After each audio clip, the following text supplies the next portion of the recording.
নাই, ঠিক কিনা? এই দেশ মুসলমানের দেশ, এই দেশ ইসলামের দেশ, এই দেশ মরহুম চরমোনাই পীর সাহেবের দেশ, এই দেশ আল্লামা আজিজুল হক রহমাতুল্লাহি আলাইহির দেশ, এই দেশ আল্লামা জুনায়েদ বাবুনগরীর দেশ, ঠিক কিনা? এই দেশ আল্লামা শাহ আহমদ শফির দেশ, এই দেশ আল্লামা সৈয়দ ফয়জুল করিমের দেশ, এই দেশ আল্লামা মামুনুল হকের দেশ। কথা বলো ঠিক কিনা? এই দেশ মুসলমানের দেশ।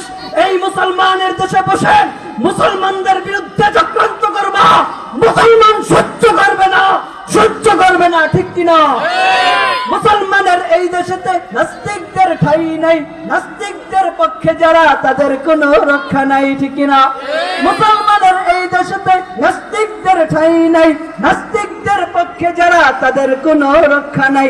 এই দেশেতে থাকতে হলে কোরআন মানতে হবে, ঠিক কিনা? কোরআন মানবো কিভাবে?